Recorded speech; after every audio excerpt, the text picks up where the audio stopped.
Welcome to the Steelers Realm Podcast.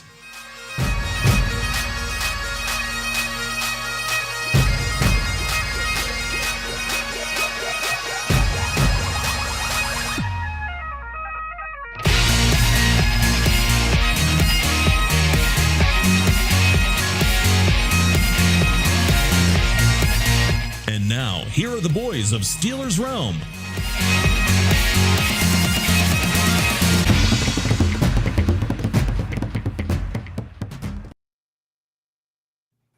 Hey, greetings, Steeler Nation. Welcome once again to another episode of Steelers Realm Podcast. Pretty excited to get together with you guys tonight. We have a great show lined up for us, and I'm one of your hosts, JT, along with our panel tonight. My man, the one and only famous TA, and my man Kit's joining us tonight. And back in the producer, hang on a second, let me get the producer in there, the hijacker, keeping us straight tonight. Go ahead. We're also missing Freight Train, and he should be joining up. But we got a real special guest I want to get to in a second. But welcome, guys. What were you going to say? JT, I'm just excited, man. I'm ready to get this show on the go, man. We've got, look, if Freight Train was here, we ain't got time to wait for the train at the station, man. We got to roll this thing. We've got Rooney royalty on the line. That's right. So without further ado, business owner, consultant, facilitator, national speaker, co-partner of the Rooney Consultant, and son of the Dan Rooney, Mr. Jim Rooney, joining us tonight. Jim, welcome to the show. Hey guys, good to see y'all. Good to be here tonight. Did I miss any of those hats? No. There's a lot of things there. I don't know if I'm jack of all trades, master of none, but try to do a couple different things. Well, welcome to the show. We're so happy to have you, and I'm sure there's going to be some insightful chatter tonight about the Steelers, and can't wait for some of our followers to jump on here and for you to actually share some detail about your latest, the audiobook. Now, your book is now on audiobook. Is that correct? Absolutely. So we wrote the book. We published it in 2019 and really thought we put a nice project together that, discussed my father's life in several aspects, really looking at his management and leadership style and how and where we thought that was effective. And, then COVID happened in the middle of that book tour, and we had always planned to do an audio version. And then my publisher on the audio side bought the rights, Penguin Random House Audio, and they came up with this idea of what they call an audio original. And it's really if you will, a cross between an audiobook and a podcast. So I'll read a chapter of the book, and then at the end of that chapter, I'll have an interview with someone who, had an experience with my father during the subject that was talked about in the chapter. So we have great conversations with Bill Cowher, with Joe Green, Roger Goodell, the commissioner of the league, is in there. My brother Art, Rocky Blyer, Mel Blunt, some other folks that have been really involved with different aspects of my father's work. And then, the end, we have Coach Tomlin. And then I put an interview that was supposed to kind of be in the middle at the very end because it was such an important interview, and that's Franco, because the producers did a fantastic job and editors, but they wanted to cut that interview down too much. And I said, we can't do that to Franco. So we have sort of the entire interview of Franco at the end of the book. And I think folks would really enjoy. You hear the details of the story that I wrote, but then you really get some color and some connection that's, I think you really get a good feel for my father from these firsthand accounts of players and coaches and other folks. And how awesome is that, Jim, to know that you guys were able to capture Franco before he passed to make sure that he's part of this legacy in your father's books. I mean, that in itself is kind of enduring to us Steeler fans as well. Yeah, it was special. I've known Franco since I was 6 years old, and Franco is just a special person. We've had so many special people, but Franco was unique. I got to know him as a player and a ball boy, And that was fun. And he did this thing that no other player has ever done in my experience since then. Every year he would take all the ball boys out to Velazzi's, which is a great pizza place in Greensburg. Take us all to dinner, and we got to have the pizza and share time with Franco. But then as I got older, he got older. I went to dozens and dozens of events with Franco over the years as an adult, and I'd kind of be speaking on behalf of my dad or the organization, and Franco would be the celeb. And the way he treated people, it was just beyond generous. We would leave events at 11, 12 at night, because if someone wanted to talk to Franco, he would wait till the very end of the line. He never left anyone hanging, always would take time, would listen to them. So many great people over the years, but Franco was really, at the top of that mountain. Well, the one thing that I've noticed, and I'll let my rest of my panel speak here in a minute, that the Steelers, when your dad took over, I think really embellished the faith family football aspect of the Rooney family. And when you look through the decades, it's truly what it was a family built on faith, based on football. Faith, family, and football. That's one of the chapters in the book, in the original book. That's the first chapter, and that's how we talk about us, the Maras at the Giants, and the McCaskies at the Bears, and the Bidwells at the Cardinals. We all kind of grew up over the last 100 years together as families, and all three of those things. And we've all said, it should always be faith, family, football, but every once in a while those get out of order, and football jumps to the top of that list.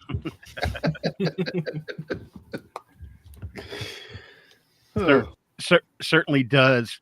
Well, one of the things that I wanted to throw out there is that, having a chance, I wish I would have had more time to be able to absorb more of it, but I pretty much got through the audiobook, Jim. And what really struck me, and looking back at after listening to it, is this newer generation of fans, some of the history, from your dad and your grandfather about how this organization came to be and building that dynasty. It's so important to put that information out there so that they can, really appreciate what they have now in the current day Steelers versus, what it took to put that together. And I think you really describe how involved your father was, even let's say maybe the TV section, and how instrumental he was in putting these television agreements into place. Right. So, we talk about my grandfather and George Hallis of the Bears, and, Tim Mara from the Giants. These folks were great founders, and they did this really cool thing, and just around the Depression, and started this National Football League. And there's something romantic about their stories, but it really ended up being their sons, and particularly my dad and Wellington Mara at the Giants, who somehow understood the sports industry, but saw where the world was going. Certainly Pete Rozelle, the commissioner of the NFL.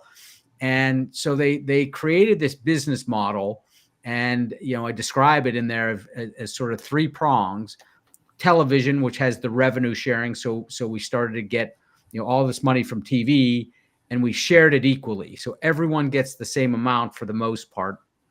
And that allows the Steelers to compete with the Giants or the Bears or a team in Los Angeles or Philadelphia.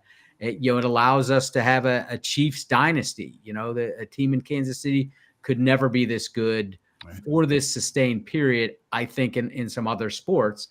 And so the revenue sharing and the idea that we would spread the revenue evenly was a big and hard discussion.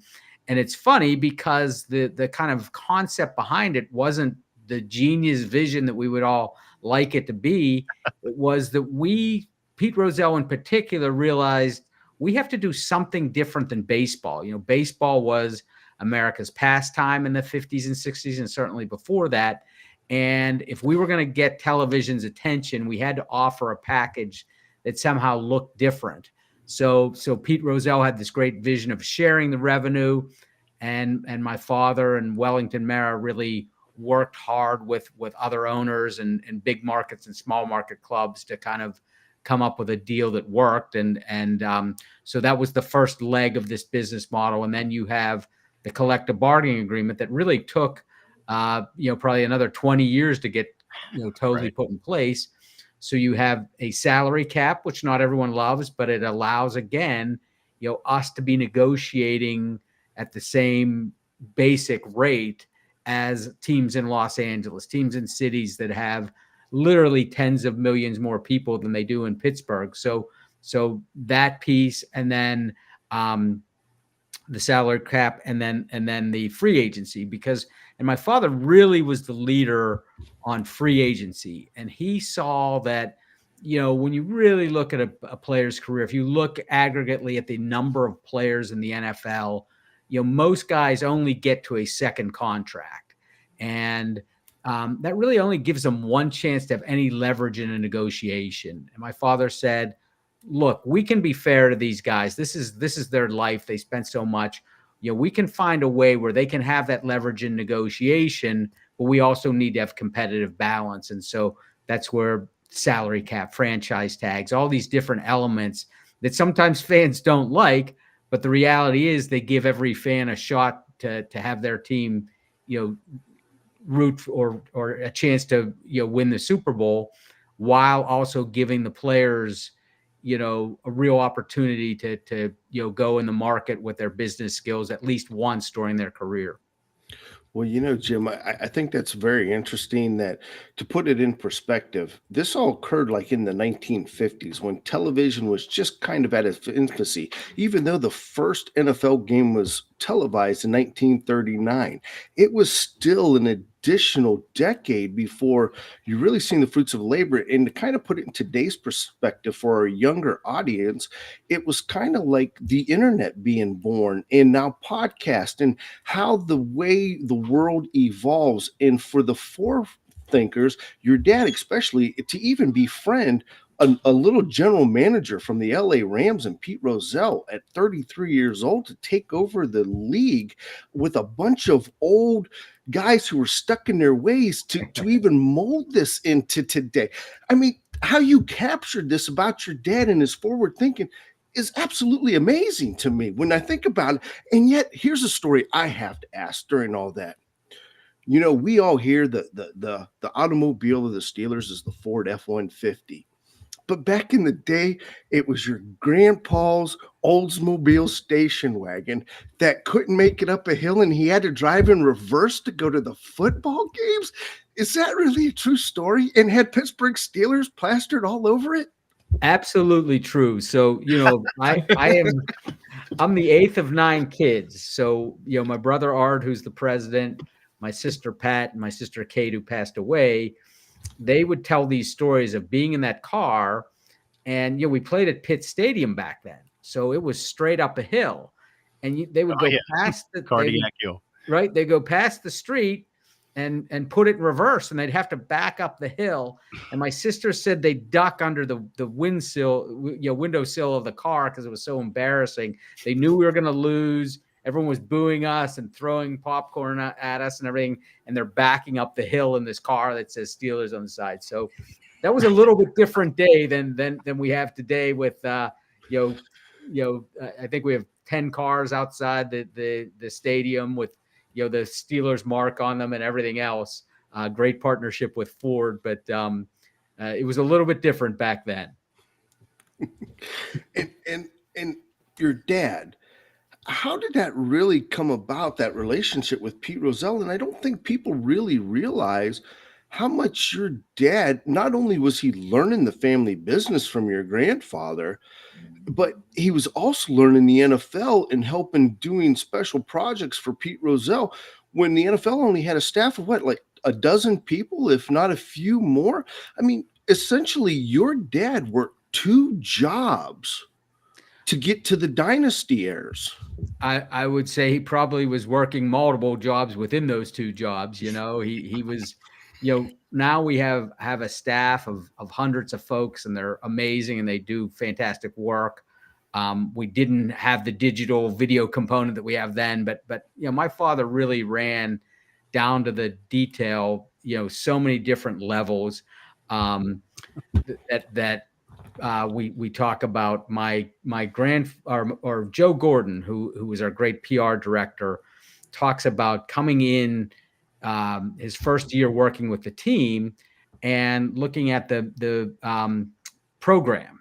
And, that back then the program was really the main article that we would put out there for fans to kind of see and hear from us in different ways. And he said, my father would be talking about which font to use on which page, and this is 1968, 69, but he just had that much love for his job. He was that interested in every detail, making sure that fans really receive something that they would experience as important or meaningful, that they were going to spend their money on us, that they were going to get something back that would really be special or say something about us. And those were the things. Again, my grandfather's a great sports promoter, and that shouldn't be minimized. But when you look at a 365-day operation, that really was, my grandfather was sort of an up and down. He would work, really, build out an event, and then he would have, maybe 2 to 3 months off, and then they'd, have another event. So it was that kind of thing. My father really was the guy who understood steadiness is what would create the business advantage that separated us from everyone else. But it was steadiness in understanding every level of detail. And like you were just talking about, it was at the NFL level, it was at the team level, and then multiple things. There were training camp, there were game days, there was, making sure you had the right coaches, all those different projects, and managing the aspects of those projects was a lot of work. And he loved it. And he spent a lot of time making sure it went well. So, what, excuse me, TA. Go ahead. In there for a sec. You mentioned a name that we actually had the pleasure of having Joe Gordon on our podcast several years ago. And one of the things, and you talk about this era, point in time was so crucial in the developing and building that dynasty. But somebody who he was a big proponent of and a supporter of was Bill Nunn. And what Bill Nunn did for the game of football and for the Steelers was amazing. And for this younger generation that doesn't understand how that all came about, this is where it was so insightful. And maybe you could share some of your experiences with that, or talk about that, building a dynasty, Bill Nunn's contributions to the team. It's interesting. I was with Joe yesterday at another, surrogate father of mine, Tony Parisi, who ran the locker room. He was the equipment manager, and he was my boss during the daytime of training camp, and then Bill Nunn ran camp. So Bill was our boss at night and sort of oversaw everything. And then I worked for Joe in the PR department back in '86. I was the intern there. So, so many of these folks really raised me, but learning from them and the excellence they had. And Joe Gordon just understood what we now talk of as Steelers Nation, or the brand of the Steelers. My dad wanted to get rid of the terrible towel. He thought it was too much of a gimmick. And it was Joe who said, no, this is going to be something special. And Joe and my dad had great conversations every day, but sometimes they were a little heated. You'd be in there and it would be pretty loud, but they'd come out laughing and go to lunch almost every day together. But that was one of them. And then Jim, you talked about Bill Nunn. I mean, Bill Nunn was so critical to the entire NFL, but particularly the Steelers. You lived in an era where so many great players didn't have opportunities at the big schools, particularly in the SEC. And a guy like Joe Green, although it's not a formal HBCU, went to North Texas State. You had Mel Blunt at Southern. You had John Stallworth at Alabama A&T, Donnie Shell at South Carolina State. These guys all today, I just have to believe, and every once in a while a guy is missed, but they would all be at Alabama, Clemson, LSU, and because they were at these schools that were smaller and folks didn't have the same relationships with the coaches and the coaching staffs at those schools, they didn't get scouted the same way. And so Bill comes in and really pushed my father to look at it differently. My father, felt that he was always an open-minded guy, but he really wasn't doing things much differently. And it was Bill who really, really pushed him and said, if you're going to live up to your word, you got to do things a little differently. And so Bill goes into these schools and, you get Ernie Holmes, you get Sam Davis, not just the Hall of Famers that I mentioned, but so many contributors. And you guys follow along so closely. Look, you need stars. You want great players, but it's the guy that the Landon Roberts today, the guys that are playing contributive roles, that are playing big and important roles, but may not get the same love as someone else. They're the ones that you win or lose games on. You need the superstar play. You always want the superstar play, but it's the guy that doesn't make the mistake that keeps it going. And Bill Nunn brought a host of those guys into the Steelers in the 70s, and no one else had guys like that in those roles. And that was the differentiator for us. So it's almost like the perfect storm, because you have a brand new coach in Chuck Noll at that time. You have Bill Nunn, you have Joe, and then you have your father, who is now starting to take even more growth in the team, all coming together to create this dynasty. Yeah, there's certain things in life, certain TV shows. I don't know if you guys like Game of Thrones, but you come to certain things and it's like everything just came together, and it was brilliance and genius and luck. Like my father had this vision. He did so many things, but had we hired Coach Paterno, who was a fantastic coach, would he have worked in the NFL the way Chuck Noll did? You don't know that, and my father brought Chuck Noll in when he had interviewed Joe Paterno.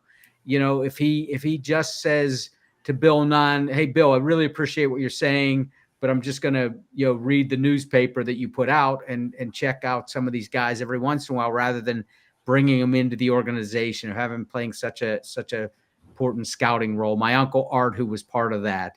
And then, as I said, on the business side, Joe Gordon, just understanding communication and those things, and being sort of the perfect operator for my father's vision of how we want to engage the fans.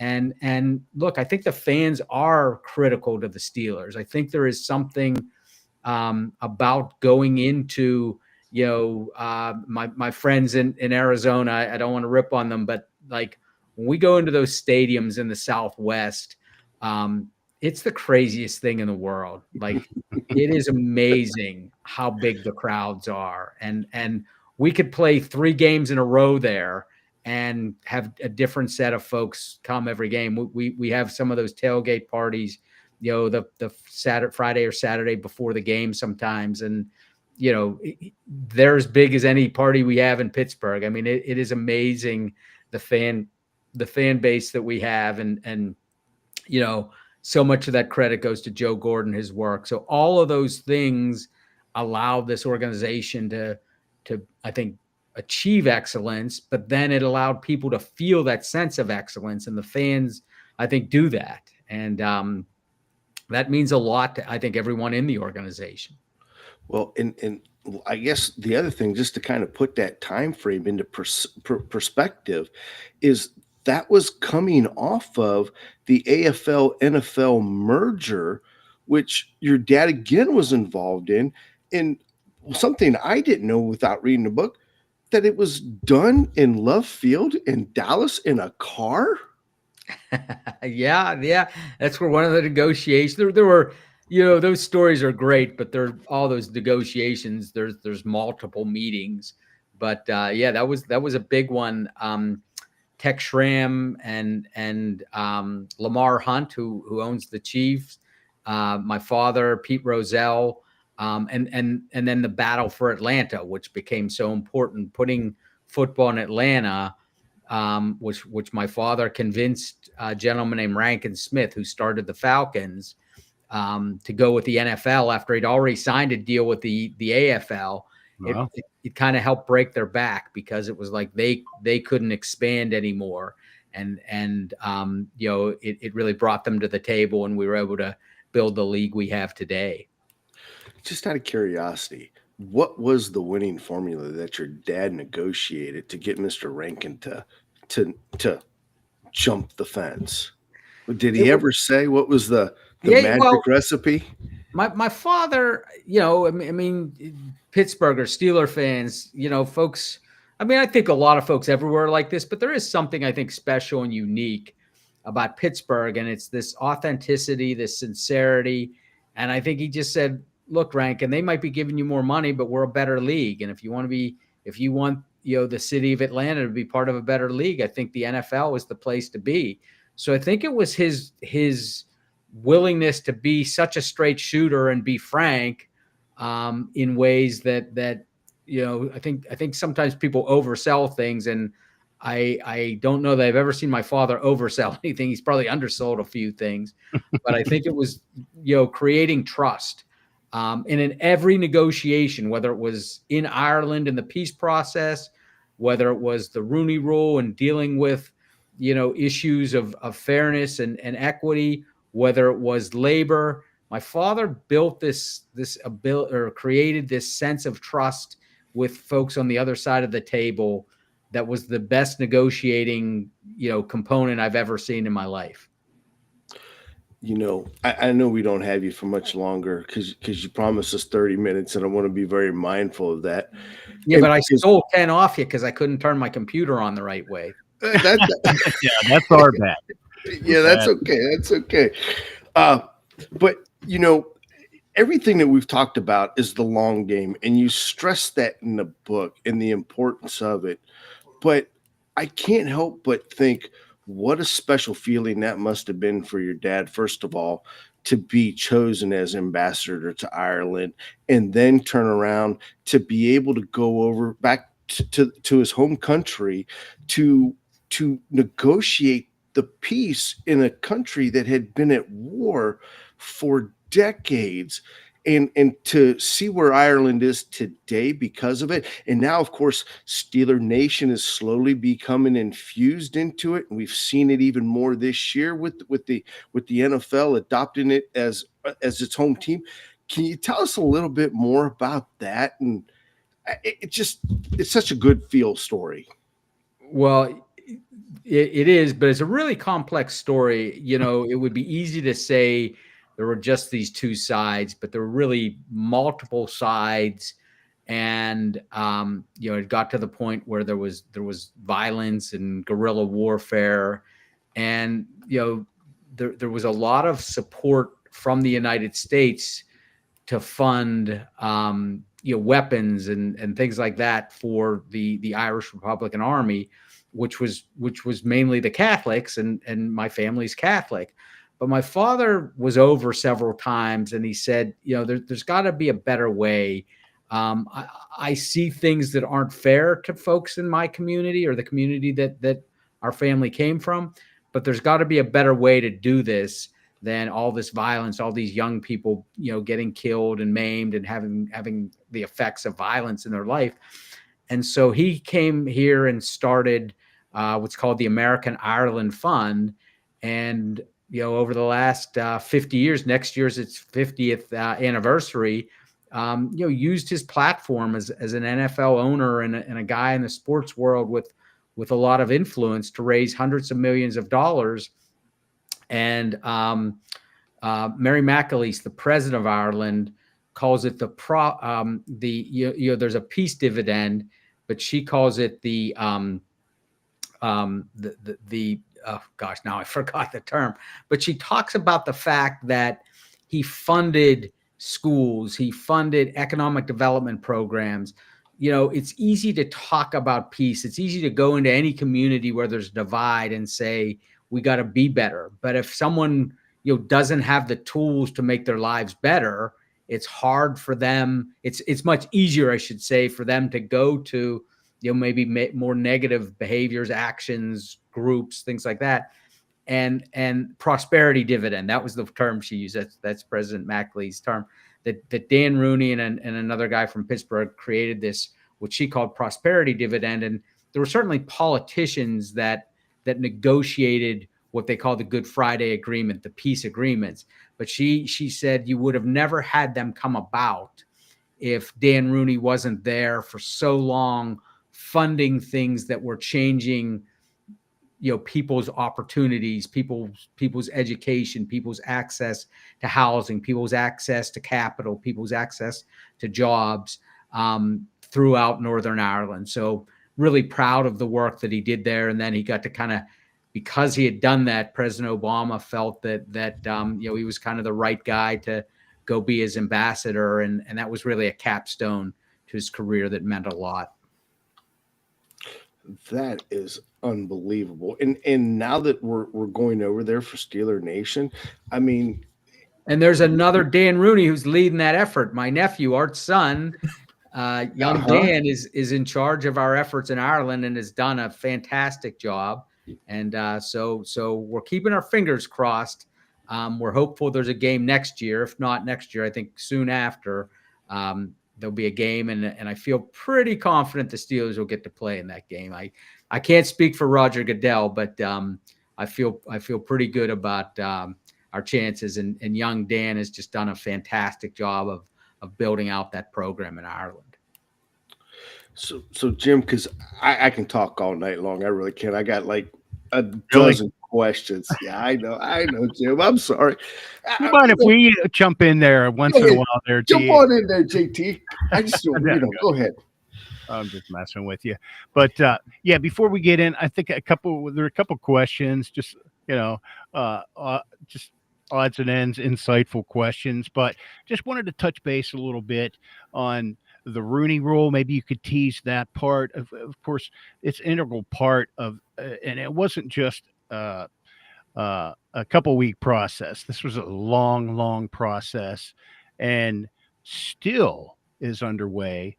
But can you tease the section where you talk about, and I'm not sure who was involved in that, but in that interview, but when you talked about the Rooney Rule and the fear of, I guess there were several people in that room, the fear of the sham interview. Absolutely. So, you look at the Bill Nunn story, and that really informed my father. And going back to my grandfather had been, successful in boxing promotion, and he saw that black fighters weren't getting the same opportunities, and really used his skills and position as a fight promoter. My father sees that and says, I want to bring that to the team. We discussed Bill Nunn a couple minutes ago, and that sort of transformed who the Steelers were, because we were bringing guys in that other folks weren't even scouting. And a player that came in that era, although he went to the University of Minnesota, so it wasn't an HBCU, was Tony Dungy. And Tony comes in, and right away, Coach Knoll sees how brilliant Tony is, and has him pegged, from day one. He thought he was an okay player, but knew he'd be a great coach. And Tony becomes the youngest defensive coordinator in NFL history. He happened to be the first African-American defensive coordinator, but he was 29 years old when Coach Knoll made him the defensive coordinator. And so from that point forward, my father saw that he just wasn't getting the same job interviews that a successful defensive coordinator would get. And he really got to see up close and personal, the impact, I'm not going to cast aspersions on anyone like that, but that when we don't pay attention to the impact something has on someone that might have a different experience than us, and it was just what Tony was going through was dehumanizing, and not getting job interviews and being that qualified. And it really hit my dad between the eyes that this was a great thing he did with his team, but the league had to look at this different. And so how do you create opportunities? And so went through a whole bunch of processes, talked to a whole bunch of successful folks in the hiring world, in the HR world, in the legal world. And they use this concept that's called the diverse slate, which really is designed to balance some of the challenges that we all think about in terms of hiring, so that at the end of the day in the NFL, everyone can hire whoever they'd like. And he felt that was really important, that we're individual companies, each team, and that you shouldn't be pigeonholed into who you were going to hire. But the step before that in the interview process, why not do things that would, upset our biases and bring someone new into the process? So the Rooney Rule required this diverse slate, which means when you're in your final candidate pool, you make sure there's someone that's different and that has some different experience than what is traditionally there. It's had its ups and downs. It's been challenged at times. People have, as you said, Jim, used it to conduct sham interviews where, they already kind of had the coach they want targeted, hired, and they just went through a process to interview someone. And again, that gets to this dehumanizing factor that was really, my father was really bothered by that. And so he really worked to say, look, you're going to have the hiring decision, but the whole process has to be carried out well if we're going to do this right, if we're going to treat people fairly. And really committed, if you will, the last decade of his NFL career to trying to make sure that there were opportunities given in that hiring process. That's wonderful. And like, even today, I mean, there's still challenges. There are lawsuits still pending out there and whatnot. So, but how involved your father was in getting that started, and the bumps and bruises along the way, and the perseverance to keep that moving forward, for the league and for everybody involved too. It's been wonderful. Jim, you just, if I can, you just touched on the magic of Dan Rooney, if you will. And I know business leaders, politicians, great folks on sort of all sides of every aisle, and so many good people. But people, the more success people get, oftentimes they don't want to step into problems. They'd rather stay away from them. And both Commissioner Goodell, he talked about my father being the first person who liked to change things and how willing my father was to change. And then Commissioner Tagliabue talks about the commissioner before Goodell talks about my father being a risk taker.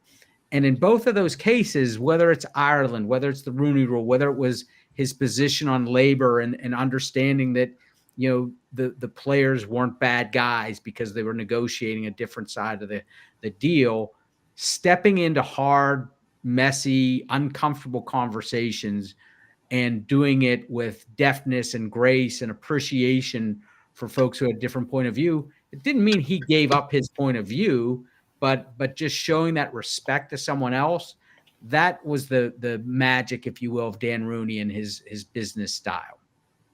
So is that where Mike Tomlin gets, we're not going to run from our fears, we're going to run towards? Mike, I'm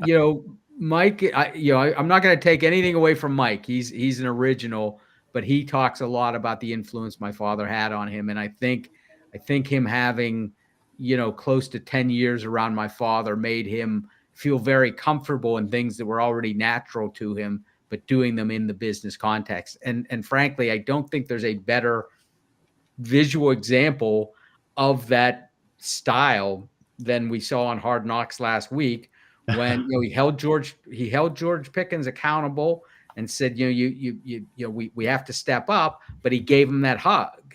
And like that is again the magic of Dan Rooney. He was just so good at accountability, at responsibility, at discipline, reliability, but doing it in a way that showed true compassion for everyone in the organization, or the fans, or the folks in our whoever was involved. That was sort of the magic ingredient, if you will, that he brought to the table. And watching Mike do it so well is, and I've got to see it for a long time, but it's fun to see it on Hard Knocks these days. That's pretty interesting, and I'm sure that didn't go over very, very easy. Mike Tomlin doesn't just seem to be that type of a guy that wants people in his face all the time. But it's I'll tell you what, it has been awesome, and there's a lot of talk about this helping him. Maybe there's a lot of talk about Coach of the Year. But yeah, they capture him well in that series for those guys out there Well, haven't caught it yet. As Mike says, I hope all our guys get all the hardware along the way, but there's only one trophy that everyone really wants, and that's putting a seventh one in that trophy case. So I'd love to see anything else, but there's one goal.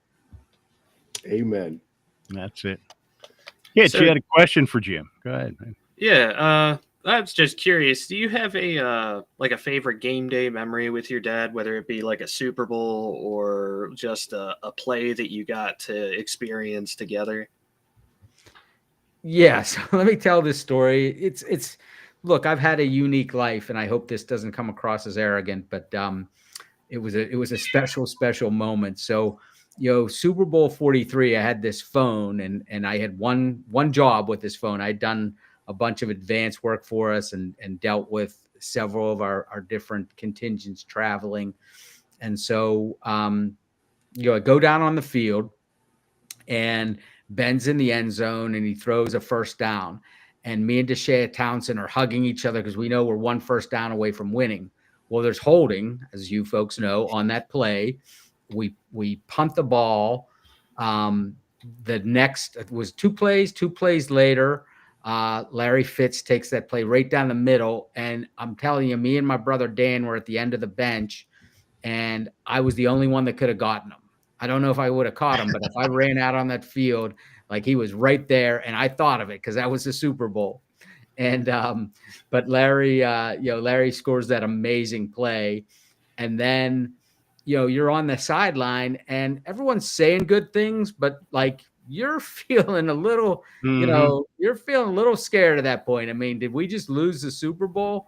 And Ben and the offense, Antonio, Hines. I mean, those guys go out there, and that drive was just amazing. And I'm there, like I said, with a couple of players. My brother Dan, we're at the end of the bench. We never get in the middle of anything. But the first pass to Santonio, wide open, and it's just past his fingertips on the left side of the end zone. And we just look at each other like, oh, that was the chance, like you don't get too many chances at something like that. Next play, he hits it, and we're going crazy, but we're also nervous, like, we're his feet in, and where the ref's going to call. So the game ends, with such a great celebration, and they bring that big stand up onto the field. And there's an L-shaped stairs. And my brother Art, my dad, Santonio, Ben, and Mike are all up there. And my phone rings. And it's the White House. And they said, President Obama would like to speak to Mr. Rooney. And I said, well, he's going to have to wait. I never in my life thought I'd be telling the president of the United States or the White House they'd have to wait. But I got to sit there and talk to President Obama for a minute or two. And I said, he's not coming off the trophy stand until he gets the trophy. And then they all come down and they talk to the president right there. It was a lot of fun. It was a great moment, but I never thought that whole 10 minutes of my life, maybe it was probably a half hour all in, that any of that would happen, but I certainly never thought I'd tell the White House they'd have to hold. So that was a pretty fun moment. Put the president on hold. Only a Rooney awesome. Could put the president on hold. I don't know about that, but it was special. That whole sequence, and it was so funny because me and Deshea we were so fired up, and you had another 20 minutes of clock time that was just excruciating, Mm-hmm. Yeah, great stuff. That's great. Conveniently enough, that was that last quarter of Super Bowl 43 was one of my favorite Steeler memories. It was so good. And the second quarter, when James Harrison, there was no question they were going to score. Like I was taking my kids up to get them dinner I was getting them something at the concession stand. I'm like, all right, let's head up here before the crowd. And I waited right at the top and they went in. They didn't see Harrison's interception. And I'm right there at the steps and this guy's kind of yelling at me. And, I know how hard these guys work. I'm never a jerk, but I kind of showed him my pass and kind of stayed there for to see halftime. And that play happened the next play. And I remember as a child, the Immaculate Reception, Santonio's catch was unbelievable, but that play was like more shocking for some reason. Like you were convinced they were likely to score and it was going to be a really tough battle. And Kurt Warner was looking really hot that series. And it just changed the game, We got a question from one of our listeners who's a constable down in West Virginia, but we call him DJ. He said, any good stories about your granddad, the chief? So all of my sisters would always work in the ticket office in the summer. The boys worked at training camp, and the women, they were girls mainly in high school and college that time, worked in the ticket office. And I always say my grandfather was smart. He put the women where the money was, and the boys were picking up socks and jocks. So he knew what he was doing. But so when me and my sister Joan was the baby and I was the second, if my mother had errands to run, she would drop us off at the stadium, which drove my father crazy. But the chief was retired then. And so, like so many days during the summers of the mid 70s, I got to hang out with Art Rooney in baseball, which was, he loved our players. He loved football, but baseball was his number one love. He played baseball. He was in the Red Sox organization for a couple of years. And so we would go down and he would spend all afternoon playing cards with Tommy Lasorda, with Sparky Anderson. I hung out with Pete Rose and the Big Red Machine. I got a bunch of bats from the Mets. Tommy Lasorda gave me, probably 20 baseballs in those 4 or 5 years. Wow. I had a bat from Dave Parker, just got in the Hall of Fame, and getting to hang out, on the bench of the Bucks during the time they were about to get into the World Series. And, like I said, so many of the visiting guys just loved Art Rooney, and, they'd smoke cigars, and, baseball is a little more relaxed than football. So, noontime, before batting practice, everyone was just kind of hanging out, kind of waiting. And, those were some really special moments. And, just walking back and forth that hallway with my grandfather and seeing him from Tommy Lasorda and Coach Knoll to, all the guys that worked on the grounds crew. He'd spend, 5-10 minutes with each of them, talking to them about their family and, what was going on in the world. And, it was a privilege. It was really special. And the chief was like few others. There you go. DJ says thank you. Yeah, nice. Definitely. Kitch, got anything else you want to give it to? We don't hold him. I'm just kind of sitting here soaking everything in. He's just like, I'm just trying to keep up at this point. There's so much good stuff here. Thank you so much for coming on, Jim. Yeah. No, it was great. Can I give a plug about the audiobook? Because it's a little more complicated. Please do. And I think I have the right site here. That's awesome. There you got the image up. So it's different than the Penguin Random House decided to use a different photo, which I thought this photo was cool. It was like in this one, I used my dad's picture with a smile, but I like this sort of intent look he had. Yes. It's kind of cool. Not people don't see that. But audiobooks are different to get a hold of. So you have to download them. you can go to penguinrandomhouse.com, and on penguinrandomhouse.com, a different way to win site, there's a contest that we're going to run through the Super Bowl, and Steeler fans have access to, I think there's an opportunity for some autographed items, some merchandise.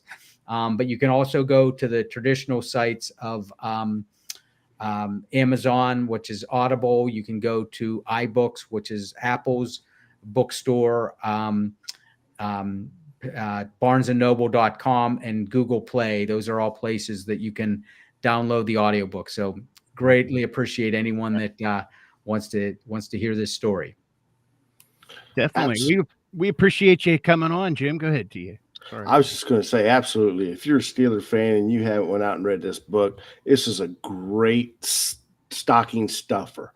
Make sure you get one for everybody in the family. And Jim, I just want to say thanks for coming on, and we'd love to have you back on and just talk again some more. We appreciate the time you've given us, and just thank you, sir. And again, it's a great book. Job well done.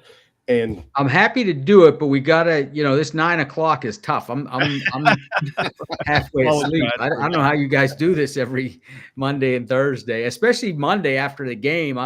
Mondays, it's funny. Like Mondays, people say are hard in the season. I don't know what day it is on Monday. You're just so worn out. So, but no, you guys are doing great conversations. Love any chance I get to talk to the fans, and I love that you guys are out there doing this. So, really appreciate you having me on. It's our pleasure, sir. And please, best wishes to the Steelers going forward. Let's go beat those. Yeah, let's go get 7. Yeah, here we go. Jim, I got one last question. Anything to break the curse in Philadelphia? What do we got to do to get our first win since 1965?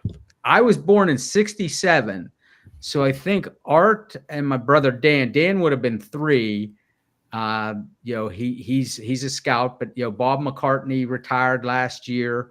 I don't think there's anyone left but Art, who would have been there in 65 during that last win. So I wish I had something to say about it. But it's time. So I hope we go get it. But I feel good about our path forward. So let's go get this. Wonderful. Well, thank you, sir. Appreciate it. Thanks, y'all. All righty. Have a good night. You too. You too, sir. Thank you. You too, sir. Bye-bye. Yeah, you can just hit leave. Leave. All right. I don't want to hold you guys up here. Oh, that's okay. No. Hey, we'll keep you all night long. Hey, you want to come on for the show, break it down. We'll let you break it down with us too. None of that. I'm not getting into that. Take care. All right. Bye-bye. Oh, how awesome was that, guys? That was amazing. Wonderful. Thank you, Mr. Rooney. Mr. Rooney, thank you very much. That was what a great guy, man. And you know what? You guys got to get the audiobook, because the hardback, I'm going to add that to my collection too, but the audiobook, thank you. Giving me the big screen here. The audiobook really has insightful interviews. We've got Coach Cower leading the way with the prologue, Joe Green reading the forward, and then we got interviews with Mel Blount. You heard Paul Tagliabue, Roger Goodell, Rocky Bleier, Mike Tomlin, Franco Harris wrap up the audiobook. It's only about a 4-hour listen, but hey, thanks, Bob. Thanks for tuning in, man. Grab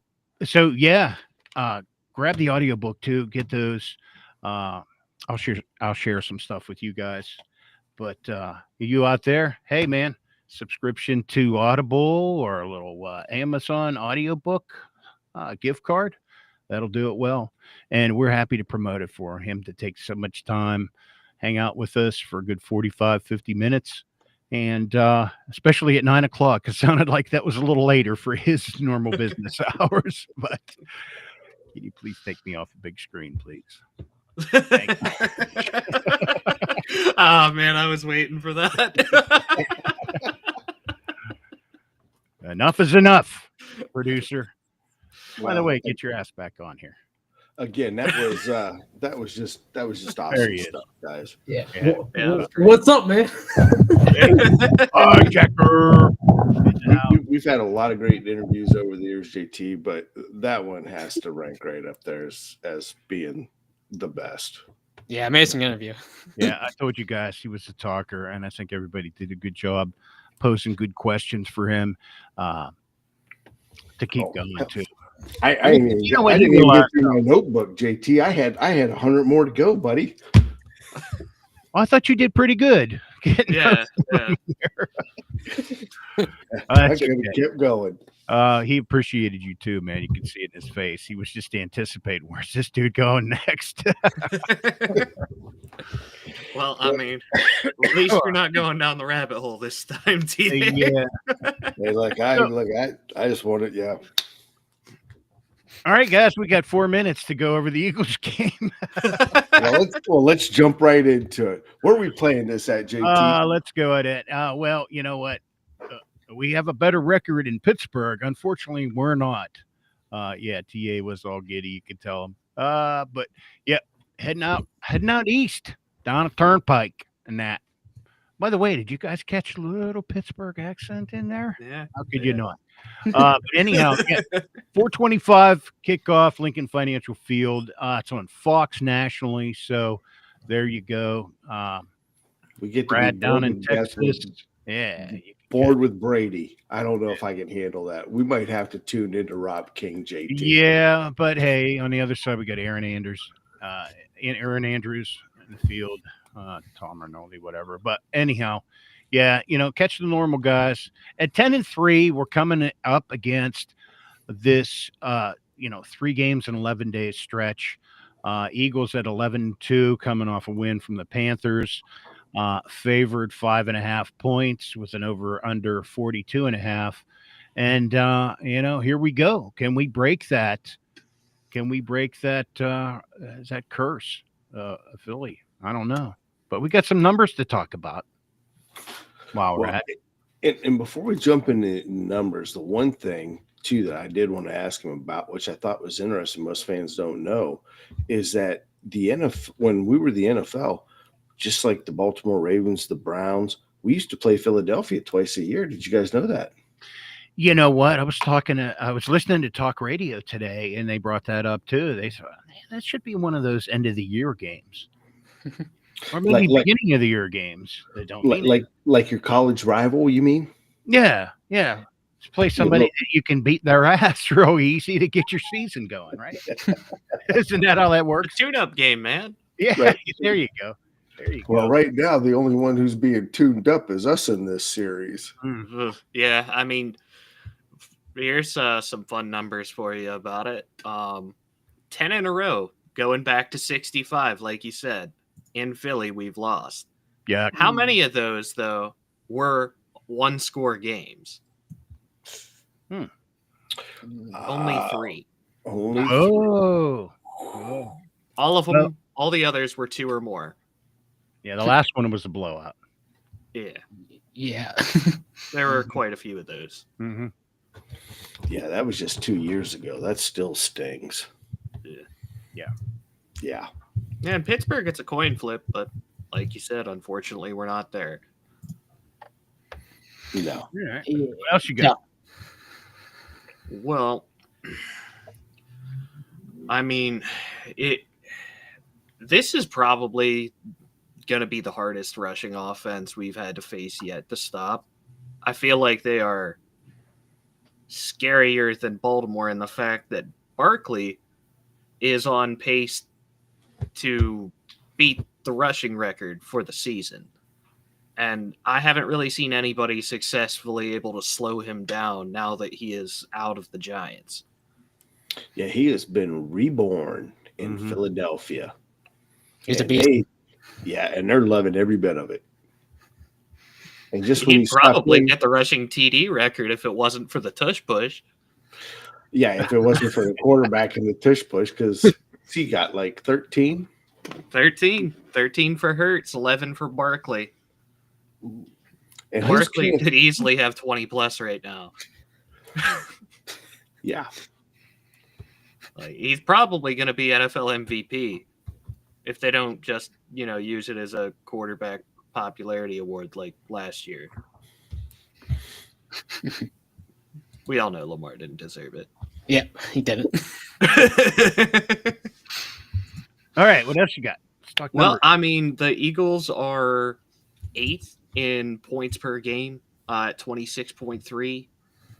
I mean, but we're 10th, so I mean, getting pretty close there. As long as the curse doesn't bite us, this should be a close game. Yep, always close. All right, what else? I mean, keep it going, man. He's stunned all of a sudden. Kids, come on, buddy. I'm sorry, dude. I'm still like Still starstruck from early, like from the hour-long interview we just had. Like that's we're just getting started, brother. Yeah, Come dude. My brain's basically pudding to this point. Yeah, but the last two players who recorded 8+ sacks, 10+ tackles for a loss, and 8 passes defense through their first 13 games of the season were Cam Hayward and J.J. Watt. Cam Hayward this year. J.J. Watt did it twice in 2012 and 2014. But the fact that Cam is doing this late in his career is just insane. Not bad for a guy who's washed up. He's proving all the critics out here doing some talking. Well, where are you at, man? He's hiding. He's hiding. He's been hiding all year. Hiding. Yeah. Awesome. So, like, Pickens obviously out. But why don't we cue up some music and let's talk ambulance report. We got the man, the legend, the designer of TA's ambulance report. Woo, woo, woo. Gentlemen, are you ready for TA's ambulance report? I'm going to tell you right now, this is probably the most helpful beginning of the season. The only thing we hear is we had 3 guys who did not practice today, which is a little scary. George Pickens, which, hey, we're going to need him, and I'm hoping that basically they're just sitting him, giving him a little extra rest. Of course, we got Obi-Wan Kenobi still nursing that groin. I hope this is not a lingering thing because we need him. Deshaun Elliott, who has been, again, superb. Hamstring, could probably make it to survive without him due to the fact that we've got a very strong secondary, but still love to see him back in the lineup. And Martavius Adams coming back from IR. Big money. Might just be just in time to help Obi-Wan Kenobi recover. Now, on the Eagles side, we've got Sidney Brown. He had a little bit or limited practice today because of a knee. Going over the top might be where we need to go because Reed Blankenship, even though he was full participation, just coming off of a concussion. We need to send the big guy up the middle a couple of times and break some runs. Might end up putting him on the sideline again. You got Jalen Carter, DT. Now, he's not the best, but he plays an important role. He's dealing with a little shoulder. Other than that, Jalen Hurts, his left finger hurts. I don't know what that actually means or why they even bothered to put that on the report, but at this time, it looks like all hands are on deck for the Battle of Pennsylvania. Let's go. Hey, I saw something just kind of post before we jumped on here. Remember we were talking about Dwayne Haskins. Remember we brought Dwayne Haskins in and he faithfully passed away thanks to a truck. But anyhow, I just saw today where the family of Dwayne Haskins had they dismissed the charges. Can you stop doing that? Thank you. They dismissed the charges after the settlement, so whatever that means. Well, it's what that means. What I Is it kind of criminal gather charges? from it. Yeah, well, everything's been dropped, and basically there was it was a money grab. I mean, it was kind of what we were afraid of when it first happened, and the lawsuits were there. Everything indicating that, of course, Dwayne was not in the right mind when he decided to play Frogger, and it looks like it was a quick settlement. And I hope Mrs. Haskins is happy, and we will never ever know the truth. Yeah.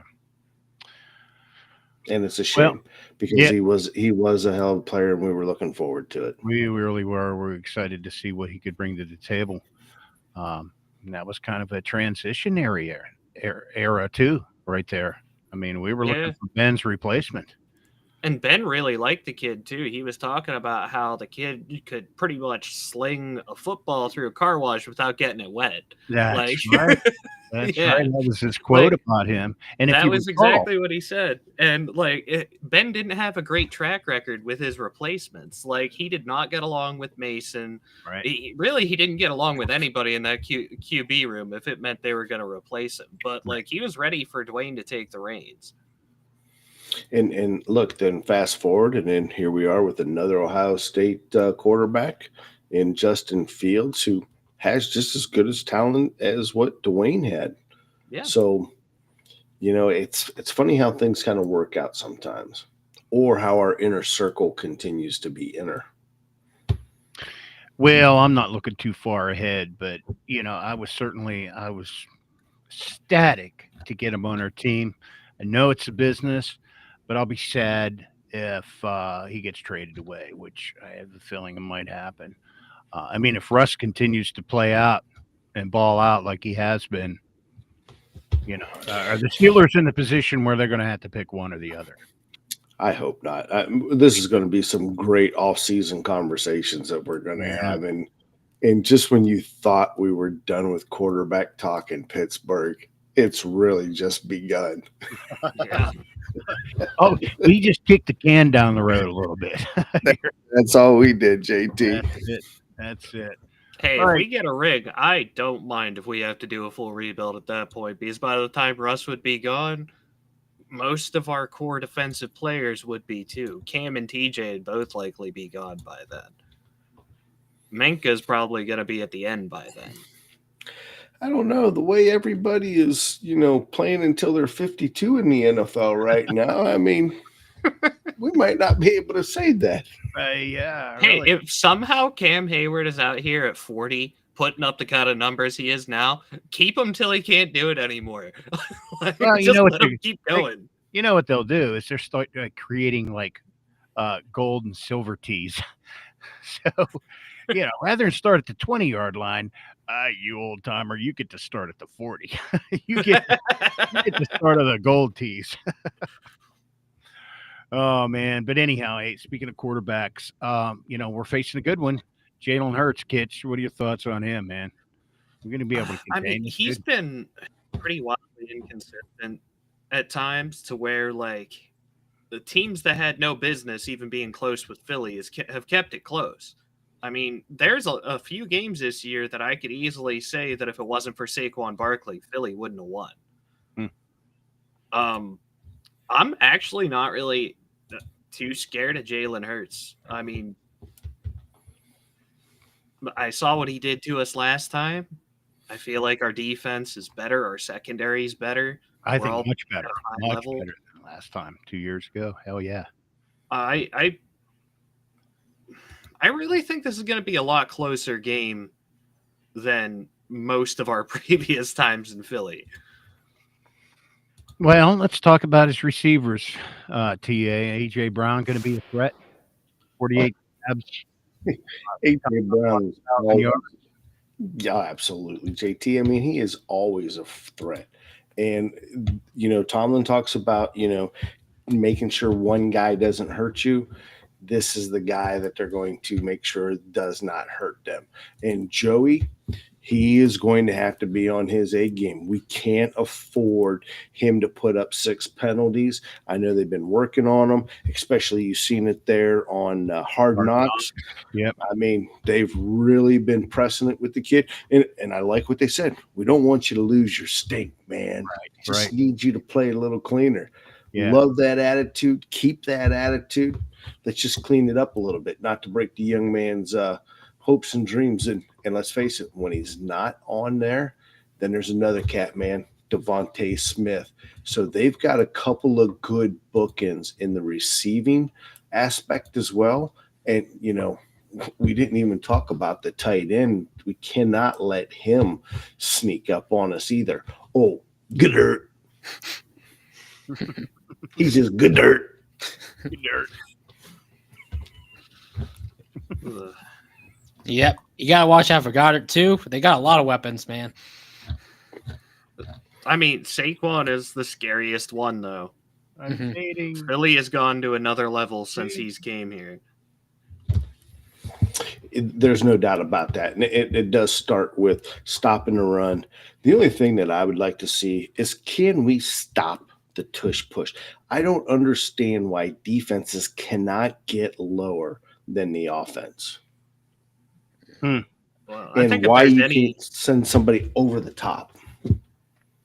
That's just it. I wouldn't be surprised if we see Cam cram in the middle and Landon Roberts doing his best Superman impression again. Yeah, I was going to say that. I want to see Roberts jump the line again. Yeah. His last, valiant effort was squandered in the Dallas game. Yeah. I want to see what actually worked for us. Well, and let's face it. I mean, this is going to be a game, too, where our 4 outside linebackers are going to play huge in this game. And that's TJ Smith, Highsmith, and then, of course, Herbig. Mm-hmm. They all have to come to this game, and they've got to put the pressure on their tackles, because Jordan Mailata and Lane Johnson, I don't necessarily consider those guys grade A tackles. This offensive line is not what it used to be. Yeah, a few years ago, Lane Johnson would easily be like a top 3, top 5 kind of guy, but not anymore. No, I think that we have the bookends and the talent to be able to penetrate this and keep Jalen Hurts guessing, and probably more importantly, running for his life. Yep, I'd love to see that, him running around making bad mistakes. That'd be great to see.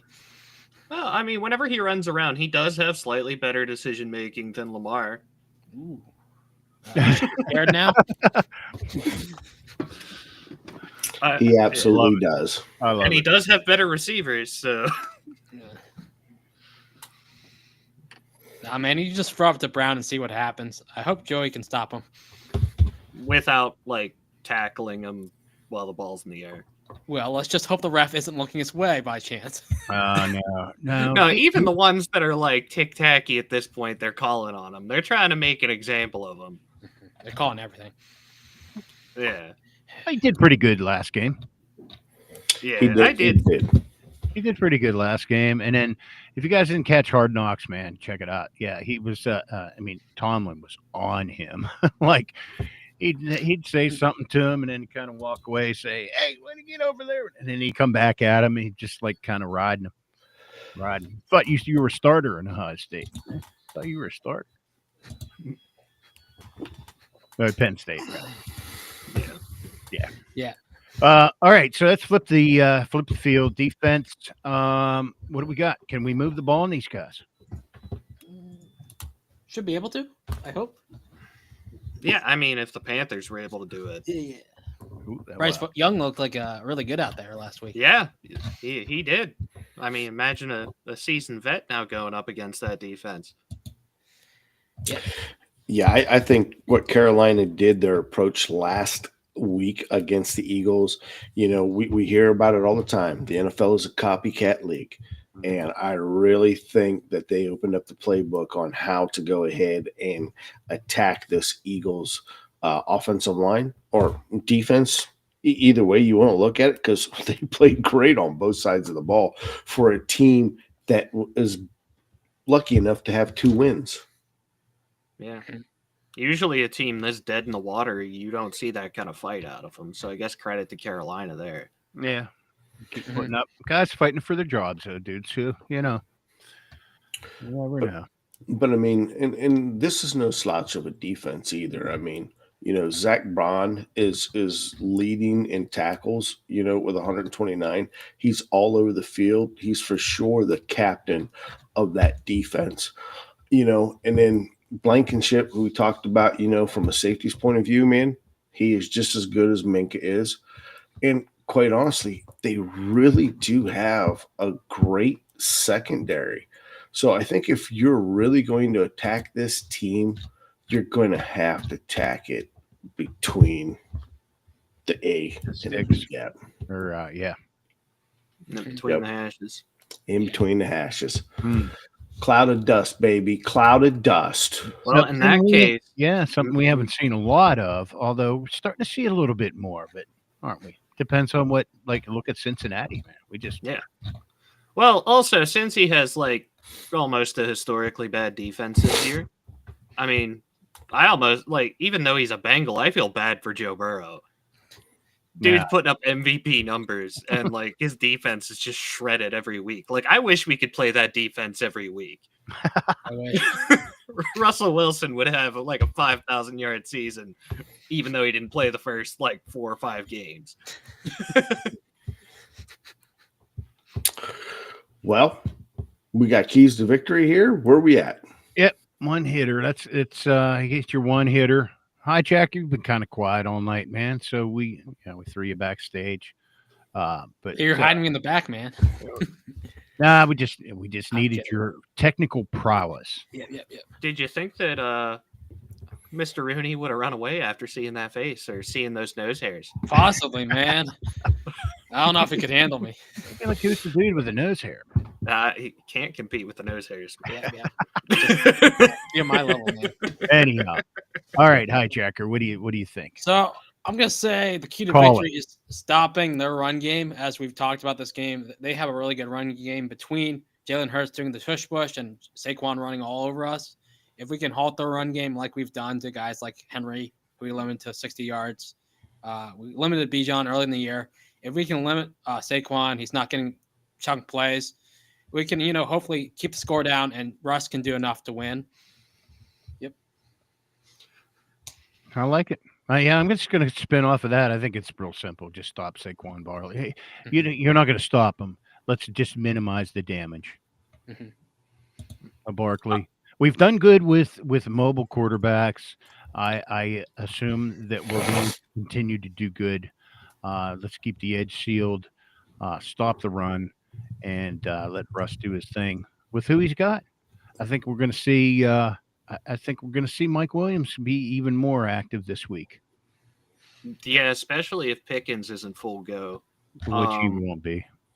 Yeah, so we're going to be seeing a good bit of Mike.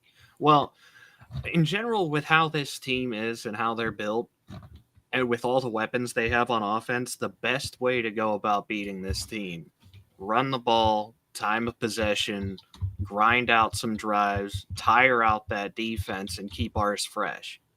Because when our defense is fresh, we can stop anybody. No doubt. And minimize it. You don't think so through the game. They break one here, they break one there on us. But when the game rolls around and you look at the stats at the end of the game, I'm like, damn, I guess they did. It's kind of a bend but not break kind of mentality. Yeah, they just beat you down as you're trying to work down the field. It's just like how the 08 Steelers were, to be honest. We would let teams move the ball, just grind them out, beat on them, and then jump a pass or, sack fumble by James Harrison. Now TJ Water-Herbig doing it typically, and, Highsmith's picking it back up now that he's back. But I was originally going to pick against Pittsburgh, but we'll get to that whenever it's time. TA? Man, I was going to say, slow the roll here, boys and girls. First of all, I got to thank my non-Italian army for correcting me, by the way.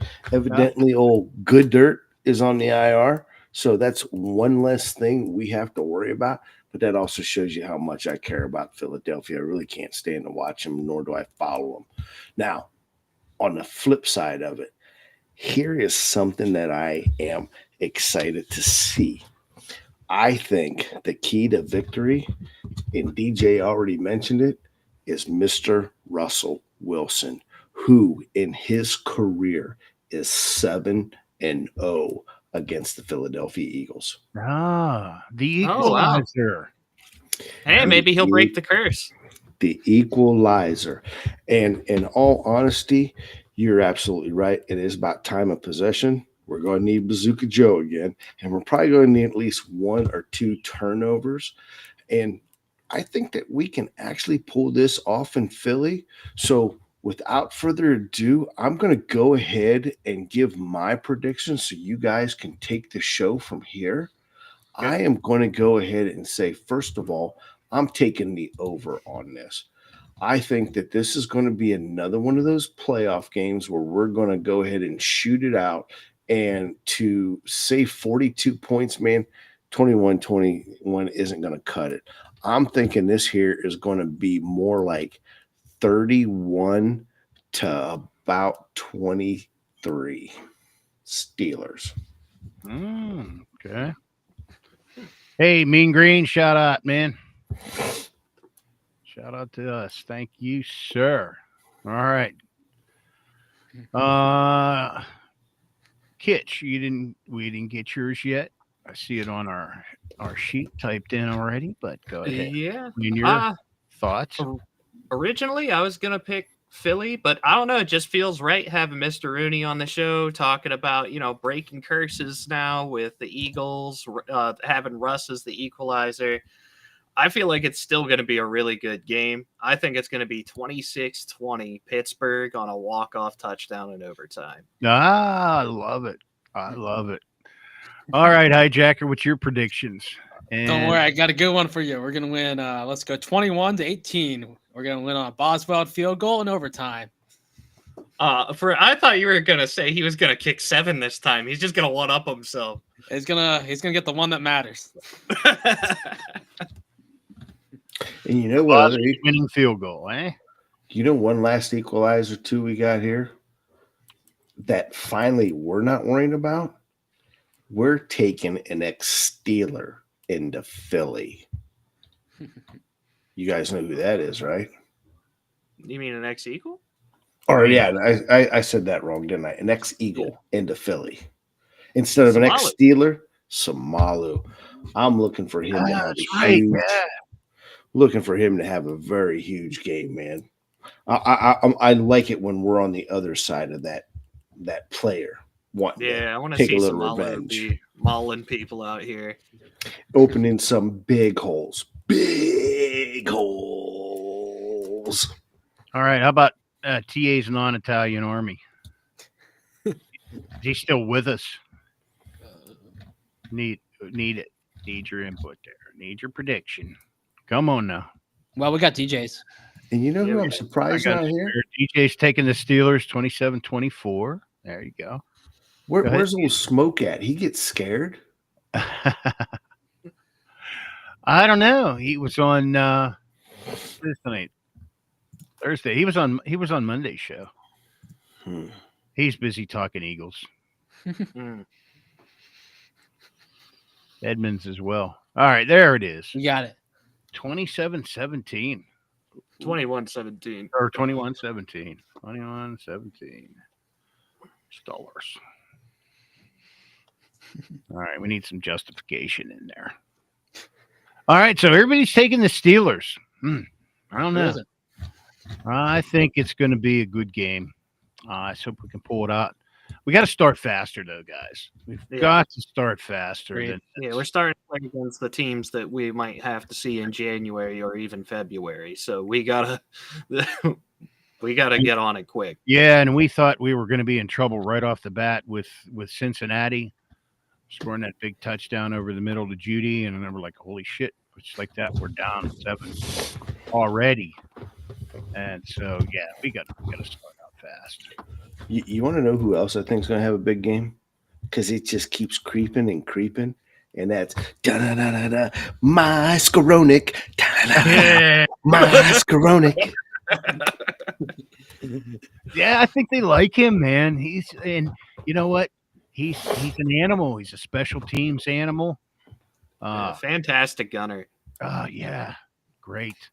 And didn't he draw that personal foul penalty too? Yeah, this guy basically has just ended Kadarius Toney's career.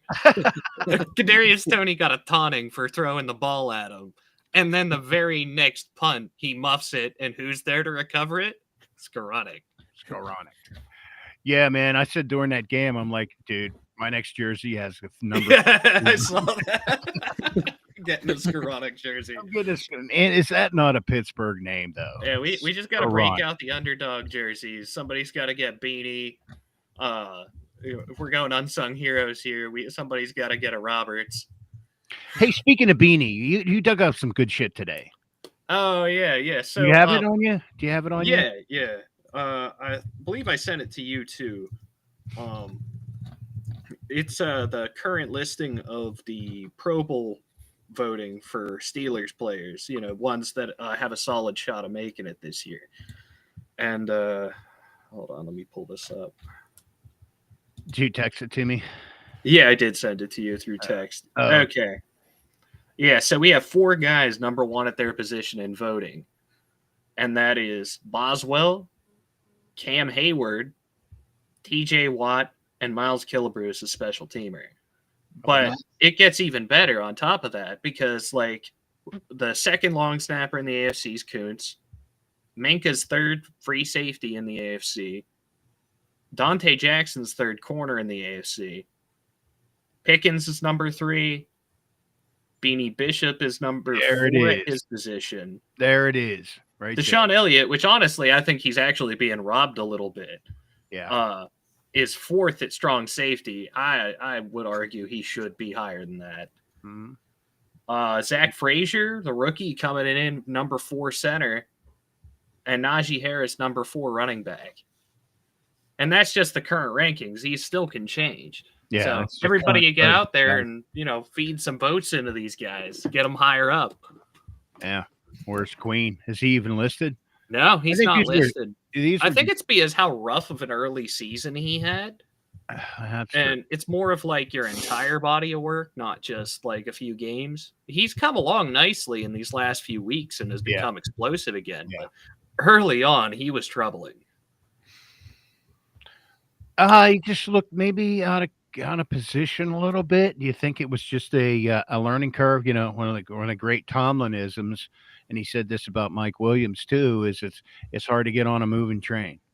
Yeah. So I think he's on. I think he's on board. Well, the other thing is again, we've talked about it, going back to Friday Night Under the Lights. What did he do to his arm? And what's he playing through that we're unaware of? Yeah. Right. He's locked in now, so ready to play. That's what I like to hear, hijacker. Ready to play. Yep, ready to play. Get out there. Yeah, I think Muth said he was looking forward to this. They tried to pin him into a corner about these 3 games in 11 days things. And he's like, I'm just excited to play good competition. Yeah, way to go, Muth. Yeah. Muth's an animal. He lives for this. He loves those tough stretches. Yeah, he does. He's a scrapper, man. TA's non-Italian army. I get on the moving. I get them on them moving all the time. KT, it's easy. Get them on the moving train. Yeah, they actually let him run the train the other day. I said, "Did you gun it, dude?" So what's this lever do? He's like, no. I'm like, what happened with that car that was in the middle of the tracks when you hit that crossing? He said he could find it about a half a mile down the tracks. That's a Hey. scary thought, man. The freight We've train been- conductor, man. I don't know. We've been I'm sorry. warning him since he went to school. Stay off the train tracks. You folks didn't listen. Oh no. Yeah, stay on the tracks. He couldn't stop. But yeah, good stuff, guys. Man, that was a whirlwind having Jim Rooney on here. It was such a gracious host. And it kind of surprised me. I thought he was just going to call in. It was great that we were able to get him logged in. We're going to have to work through that. And TA, I appreciate you giving him that insight. So anyhow, guys, why don't we wrap it up? Stick a fork in it. It's been a pleasure. What a great night, man. I was looking forward to this. As soon as we got that email that he wanted to come on and he was interested in coming on with us. So appreciate the hard work and the great questions you guys put out to him. Steeler Nation, thanks for tuning in, man. Let's go beat them Eagles. Yeah, good night. Careful in the hot tub. See you next time. And I stay guess. off the train tracks. Off the train track. And everybody, go out there and pick up the book. And it's a great stocking stuffer. Throw out some Pro Bowl votes while you're at it too. Just saying. Some Pro Bowl books, and let's go ahead and get on the Russ bus and take a victory from Philly. Dilly dilly. Dilly dill. Breaking out the Ben Audible. There it is. Dilly dilly. All right. Peace, guys. Have a good one. Let's go. Let's go. Yep, let's go.